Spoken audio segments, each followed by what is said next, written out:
This is the audiobook for the book Slammed. If you'd like a physical copy of the book, you can order it using the links in the description.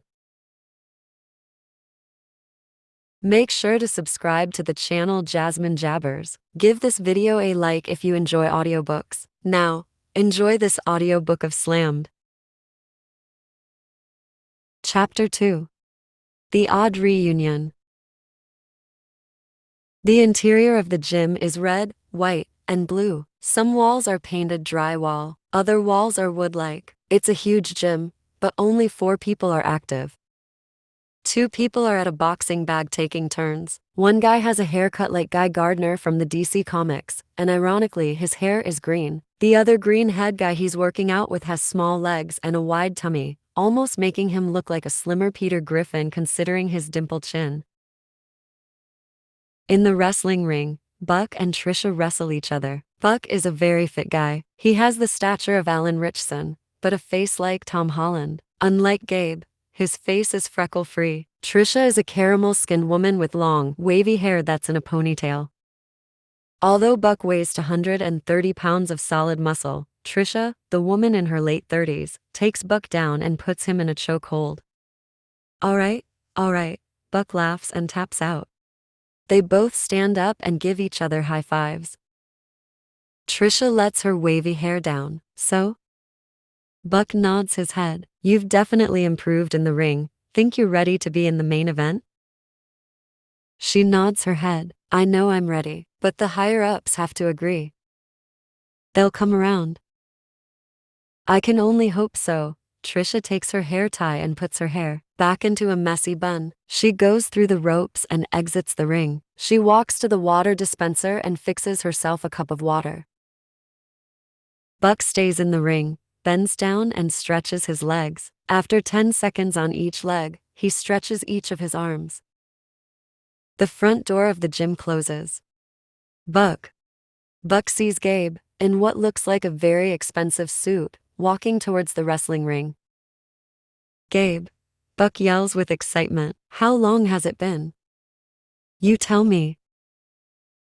Well, Buck thinks. I was in Paris and the UK. That was about a year. Then traveled to Atlanta, then to Florida, then I traveled to Las Vegas. Buck thinks harder. Oh, and then I went to South Dakota and then to New York.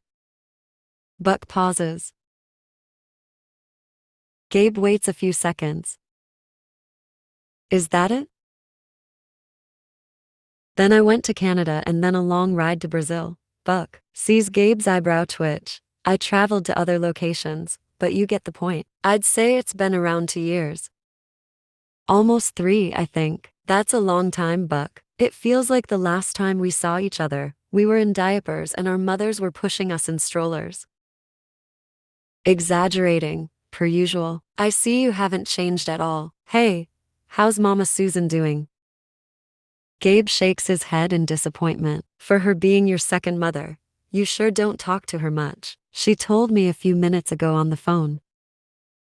Buck feels terrible about the situation. You know what? I'll call her tonight. I've just been super busy, especially with how much I have to practice.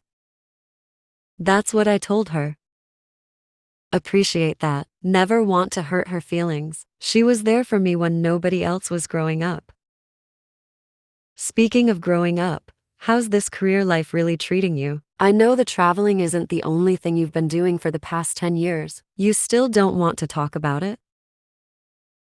Buck shakes his head. It's not that I don't want to speak about it. I sign contracts. Gotta keep the secrets of the company. Gabe finds this humorous. Secrets? Honestly, I get it. All the fake stuff you guys do. I know I wasn't supposed to be here for another hour, but what do you say you cut practice short? Just this once. Buck's eyebrows narrow. Whoa. What do you mean fake stuff I do? I am a star athlete. And because of that, I'm sure my boss won't mind me taking some time off. So let's go. Buck walks out of the wrestling ring and steps in front of Gabe. Awesome. Gabe seems extremely happy. Not like there's much to prepare for, bro. And my stomach's been growling. Gabe walks toward the front door but stops when he doesn't hear footsteps behind him. He looks back and sees Buck standing there with his arms crossed. Come on, Buck. Show me your favorite spots and city views. Not much to prepare for. Buck questions what he said. Care to help me understand your intentions? I'm just saying professional wrestling isn't real. Yeah, you travel, and I bet your paychecks are amazing. The benefits are nice, but the facts are the facts. Buck doesn't move. His eyes stare into Gabe's. Gabe sighs. I love wrestling. You know this. For a buff guy like you, it can't be hard, right? Flattery won't help you now, Buck states. Trisha, not listening to a word that the two men are saying to each other, finishes her third cup of water. She tosses the empty cup in the trash and starts doing jumping jacks facing a long wall mirror beside the water dispenser. She's counting her jumping jacks out loud and staying focused. Look, I've been watching professional wrestling since the 90s, Gabe explains. I know that wrestling is fake. How I wish other famous wrestlers were here listening to your crap right now. I'm just saying the facts. Gabe defends himself and his standpoint. Everyone that I know personally, aside from you and Mama Susan, agrees. Exaggerating again, I see. Buck clenches his jaw. Maybe a little. My point still stands. Okay, Buck says, prove to me that wrestling is fake. Gabe walks to the chairs to sit. Buck follows, and as he walks behind Gabe, the green-haired wrestler and his Peter Griffin-looking pal wave goodbye to him and exit the gym. Now it's only Gabe, Buck and Trisha left in the building. Gabe takes a seat. Buck takes a seat beside him, grabs a towel on a chair, and wipes his sweaty forehead. 2007, my man Jerry returned to the ring. He fought a dude. Gabe continues. Jerry went for a bulldog move and completely missed. However, the dude he was fighting still flopped like he was hit. Buck throws his sweaty towel at Gabe's face. Gabe's disgusted, but he continues.